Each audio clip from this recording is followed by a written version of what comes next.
অর্ধরাত পর্যন্ত শ্বশুরের হাতে ধর্ষণ পুত্রবধূ। ঘটনা সোনামুড়া মহকুমার তেলকাজলা গ্রাম পঞ্চায়েতের ৬ নম্বর ওয়ার্ডে। জানা গেছে ওই এলাকার ৪০ ঊর্ধ্ব মুখলেশ মিয়ার স্ত্রী আনোয়ারা বেগম গাঁজা পাচারকারী, যার ফলে তিনি আসামের ডিব্রুগড়ে অবস্থান। সেখান থেকে আসা যাওয়া করে গাঁজা পাচার বাণিজ্য চালাচ্ছে এবং মুখলেশ মিয়ার ছেলে মফিজ মিয়া গাঁজা এবং ইয়াবা ট্যাবলেট ব্যবসার খাতিরে চেন্নাইয়ে অবস্থান করছে। আর এদিকে বাড়িতে রয়েছে মুখলেশ মিয়া এবং তার পুত্রবধূ সহ দুই ছোট ছোট নাতি। বাড়িতে স্ত্রী পুত্র কেউ না থাকায় মুখলেশ মিয়ার জল পড়ল নিজের পুত্রবধূর উপর। মাত্র 249 টাকায় কম্পিউটার শিখুন global hi-tech computer centre, Madhupur Madhubazar. Offer চলবে 20 এপ্রিল পর্যন্ত। যোগাযোগ স্ক্রিনে দেওয়া নম্বরে। পুত্রবধূর উপর সেই কোনো জ্বর কোনোভাবেই সামলাতে পারছিল না শ্বশুর মুখলেশ মিয়া, যার ফলে রবিবার সন্ধ্যায় মুখলেশ মিয়া বাজার থেকে ঠান্ডা শরবতের সাথে নেশা সামগ্রী মিশিয়ে খাইয়ে দেয় এবং সেই শরবত খাওয়ার পর পুত্রবধূ তার নিজের বিছানায় ঘুমিয়ে পড়ে। সেই সুযোগে কাজে লাগিয়ে শ্বশুর মুখলেশ মিয়া অর্ধরাত পর্যন্ত পুত্রবধূকে ধর্ষণ করে। হঠাৎ গভীর রাতে পুত্রবধূ সজাগ হতে শ্বশুরের এই কুকীর্তি বুঝতে পেরে ঘর থেকে বের হয়ে অন্যের বাড়িতে গিয়ে আশ্রয় নেয়। সোমবার সকালে ধর্ষিতা পুত্রবধূ তার বাবার বাড়িতে খবর দেয়। খবর পেয়ে ছুটে যায় সাংবাদিকরা। সাংবাদিকদের সামনে পুত্রবধূ তার শ্বশুরের নিকৃষ্ট কার্যকলাপের কথা বিস্তারিতভাবে তুলে ধরেন এবং তিনি জানিয়েছেন অভিযুক্ত শ্বশুরের বিরুদ্ধে সোমবার সোনামুড়া থানায় মামলা দায়ের করবে। সোমবার সকালে এই ঘটনা গোটা এলাকায় জানাজানি হতে অভিযুক্ত শ্বশুর মুখলেশ মিয়ার কঠোরতম থেকে কঠোর শাস্তির দাবি জানাচ্ছে গোটা এলাকার মানুষ।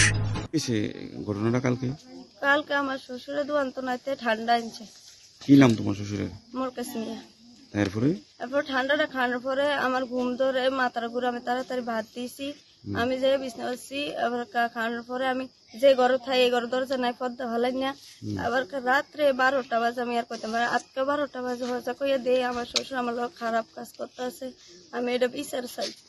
তো তোমার বাড়িতে আর কেউ নেই? বাড়িতে আর কেউ না, আমার শ্বশুর আরে শাশুড়ি, আমার স্বামী গাঁজা ব্যবসা করে।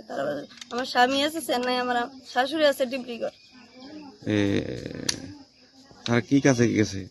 আমার শাশুড়ি গেছে গাঁজা লইয়ে, গাঁজা ব্যবসা করে 2 নম্বরই। আর আমার স্বামী করে বাবা আর গাঁজা। কোন জায়গায় লইছে? চেন্নাই গেছে। চেন্নাই গেছে। ফোন আজ 1 সপ্তাহ আমার লোক কোনো যোগাযোগ নাই। আর আমার শ্বশুর আমার লোক খারাপ কাজ করছে। আমি এই যে পুত্রিলে আমি সবার কাছে। পুরো বাড়ি কি তোমার খালি ছিল কালকে? হ্যাঁ খালি, আমার 2টা বাচ্চা ঘুমাই গেছে, ছোট মানুষ তো। আমি বিচার চাই। তোমার আমার ফের কাছে কইলে চাপ মারিলাম। আমার সকালে চাষাচাষি করতে আছে, আমি আরেকটা বাদ যাও নি। আমার কইতেছে বাদ যা, কাম ঘর ভাত রান খা সবকিছু কর, কেউ কাছে কবি না। চাপ মারিলাম তো জীবপুত্রের মিকাল চাচ্ছি। আমি আমার জীবপুত্রের মিকাল চাই করতেছি। আমি এটা বিচার চাই, বিচার চাই। আমি খাইলে টুনু কেমনে তাইকা আমার স্বামীর যে 1 সপ্তাহ আমার লোক কোনো কথা কয় না, আমার জীবপুত্রের কোনো খোঁজ খবর নেয় না। আমার শাশুড়ি আবার উল্টা কয়, তুই তারা বাচ্চি রুইজির বাচ্চি হেন থাক, আমি আই। আপনার স্বামী তো গাঁজা ব্যবসা করে? গাঁজা করে, বাবা করে। বাবা খায় দুনিয়া। আমার আরেকটা বিয়া করছে, আমার আগে একটা করছে। আপনার স্বামী তো চেন্নাই গাঁজা বড়ি নিয়ে যা? হ্যাঁ বড়ি নিয়ে গেছে, এবার যাইতে গাঁজা 1 কেজি নিয়ে গেছে। আর আপনার শাশুড়ি? শাশুড়ি 4 কেজি গাঁজা লইয়া গেছে। আমার শাশুড়ি গেছে ডিব্রুগড়। তার মানে পুরো বাড়ি ফাঁকা? পুরো বাড়ি খালি, শুধু আমার শ্বশুর আমি বাপটাই, আমার শ্বশুর আর আমি, আমার 2টা বাচ্চা আছে। আর কেউ না, একবারে ফাঁকা, খাইলে ডোন কেউ থাকতো না। আমি দেখে থাই। ওই মাজার, আপনার শ্বশুরের মাজার বোতলটা দেওয়ার মাজার খাওয়ার পরতে আপনার আর হুশ নাই। আমার মাথা করতে আছে, চোখ জন্মাইতাম পারি না। আমি যে কষ্টে ভাত দিছি তারা বিছনাটা করে দিয়ে আমি ঘুমাইছি করতে পারি না। আজকে হয়তো 12টা বাজে বাবু এটা কিতে করেন, বাবু এটা কিতে করেন। আমার সারা সমস্ত শরীর কাপড় ছিল না। ওর কাছে কইস না এরম চলে বলে। আমার আরো প্রশ্ন আছে, এরম বলে চলে। আপনি কি খুঁজছেন বিশুদ্ধ পানীয় জল? তাহলে আজই বেছে নিতে হবে অত্যাধুনিক প্রযুক্তি ও পরীক্ষা নিরীক্ষার মাধ্যমে প্রস্তুতকারী পানীয় জল এগনি।